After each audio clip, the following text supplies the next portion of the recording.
Hello and welcome back to the Autoloons YouTube channel. We are back again with Gran Turismo Sport, checking out concept cars in the game.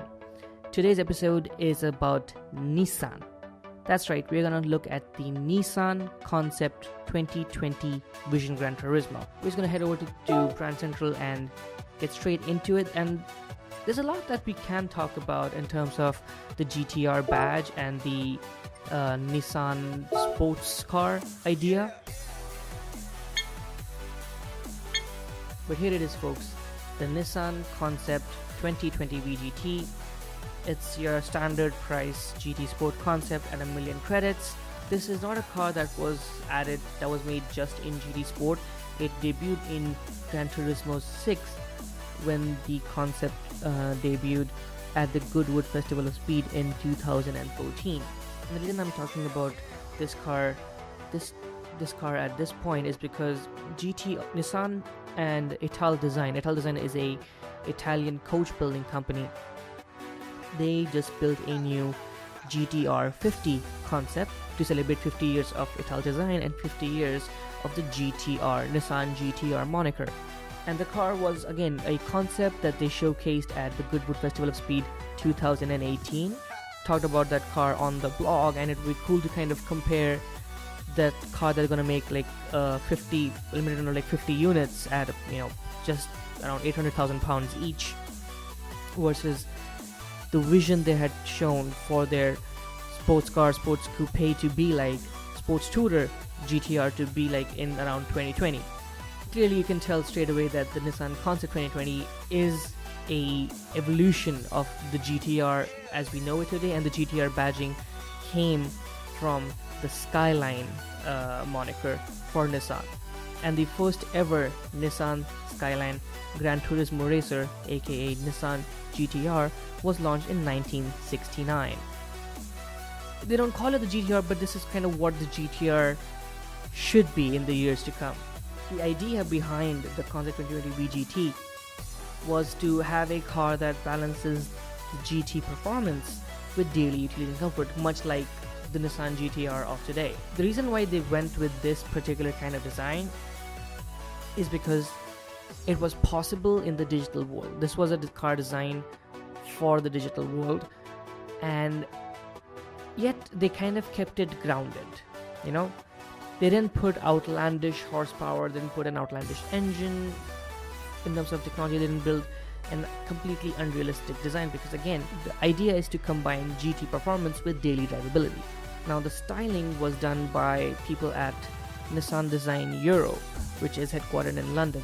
I would say they've done a fantastic job of envisioning a future for the GTR, a GTR that would feel like it belongs in 2020, 2025. Because if you look at the current GTR with its immediate rivals, it clearly looks a bit dated. It has received a whole bunch of cosmetic nips and tucks over the last decade, but it does begin to look dated now. And this is such a leap forward that I think they should actually build something close to this for the next GTR, which I think is coming soon. The first thing that stands out are those prominent fenders all around that cabin for the 2+2 cabin layout, and the wing light front fenders are designed to cut apart the oncoming air and channel it through the various inlets for better aerodynamics and to minimize turbulence. It also has an active rear wing, which in today's time is a pretty common feature amongst sports cars and supercars, and it's a really effective one, not just to kind of keep it balanced at usual track speeds, but at around 300 kph, which is around close to its top speed. That rear wing pushes over 400 kilos of downforce onto the differential block to kind of keep it planted so it can keep power to the tarmac. There are multiple aero elements under the floor of the car as well, while the large diffuser creates a strong vacuum for producing downforce equivalent to that of racing cars. It also reminds me of the current the diffuser on the new Ferrari 488 Pista. I'm not saying they look similar in design, but the aggressiveness of the design, just while still being road legal, Even the McLaren Senna has a very, very prominent and effective rear diffuser. So this is along the same lines without necessarily sacrificing too much drivability in day-to-day use. Now we get under the skin of the Nissan Concept 2020 VGT, which has received input from the advanced engineering team at Nissan Technical Center in Atsugi, Japan. This one, because it's future forward, includes electric motor, so they've made it a turbocharged hybrid. It's still got 4-wheel drive, but it has a V6 twin turbo engine which works in harmony with 3 electric motors, and the engine is still up in the front. There is torque vectoring of the individual front motors on the left and right, and the active suspension maximizes aerodynamic performance at all times, which allows for just fantastic cornering speeds. The total output in-game is mentioned to be around 697 brake horsepower and 70 kilogram force meters of torque, which in my preferred terms comes to around 686 newton meter of torques. So not exactly outlandish performance. It's not too far from where the current GTR is available in stock form. But as the Ford GT proves that you don't need a massive engine and a whole ton of horsepower to be really, really fast. And I suppose the concept applies a similar logic, where the balance between power and torque delivery using the V6 and the turbo and the electric motors, combined with the aerodynamic elements and the suspension setup, should make this car an absolute monster. There is not much detail on what it weighs or what exactly materials were used, but one can expect that it's pretty much entirely made of carbon fiber, and even in some of the interior shots you can see there's a lot of carbon in there. So it is probably really lightweight, but there is no specific number on the weight, though even with carbon fiber, the batteries and the motors would definitely make it put on the heavier side of things. I think it's time to take it out on a track. Now, this is supposed to be a daily driver.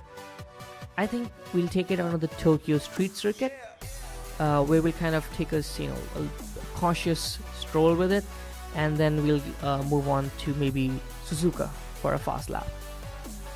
Right, so I have chosen the Tokyo Expressway East Outer Loop Circuit for this test drive.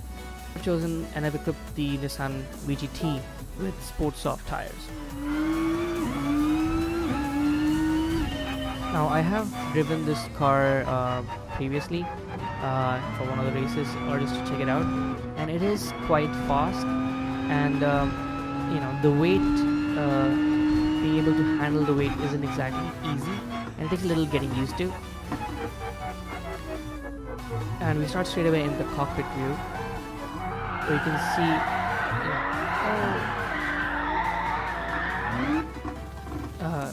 right off the bat, I lost control of the car, because like I said, this is not exactly an easy car to drive in game, especially when you're using a controller.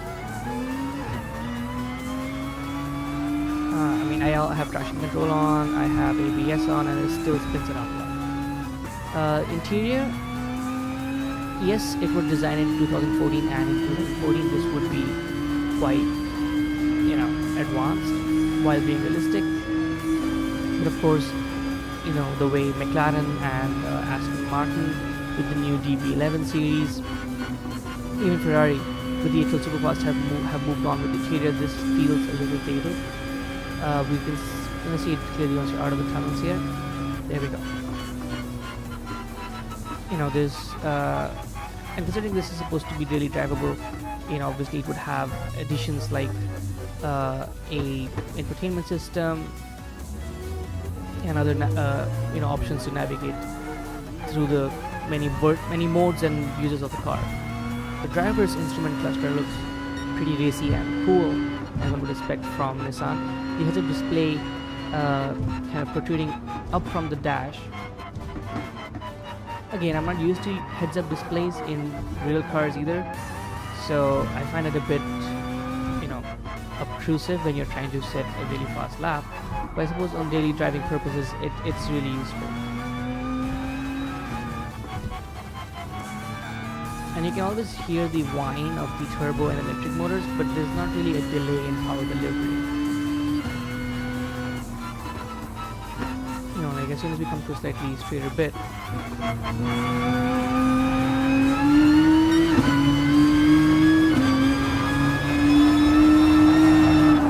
kph second was nothing while going around the corner, and I wasn't even going flat out with using the controller.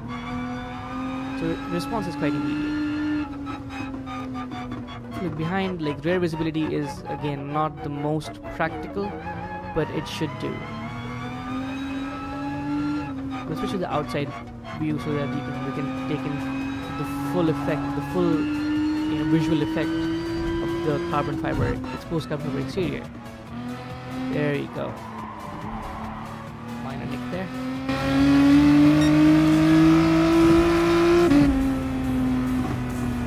It takes a little getting used to with its power delivery and its weight. As you'd expect from a four-wheel drive setup, it does kind of understeer a little bit, as opposed to the oversteer offered from a rear-wheel drive setup. But it takes a little getting used to.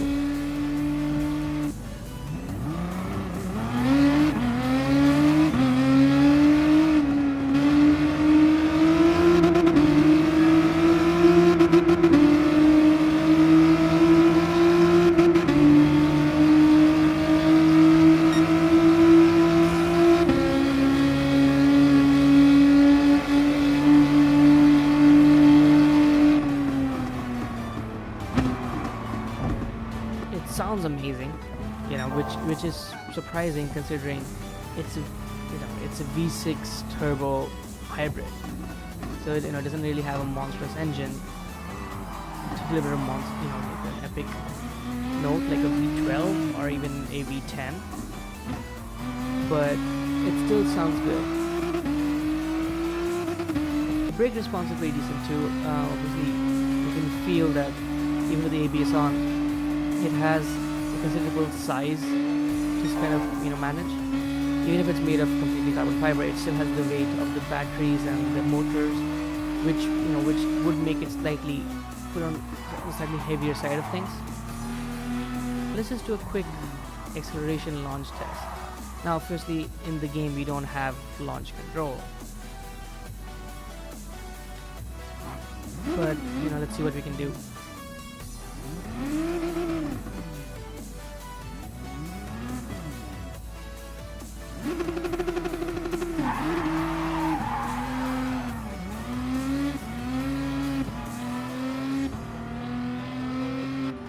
Okay, so in game without launch control, it doesn't quite get to 100 kph as quickly as you would think, but that's also because of just the amount of wheel spin I had right there. But yeah, this is a very, very gorgeous car, really, really quick, and it's just exciting to see what the next GTR could be. Oh, that looks menacing in the top. That looks absolutely menacing. Yeah, but as I was saying, it's a fantastic piece of design and a marvelous piece of engineering, and I can only hope that the next GTR is similar in all those aspects. But now it's time to take this beast onto the Suzuka circuit for a fast lap.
Alright folks, that's all for this episode of Gran Turismo Sport concept cars with the auto looms.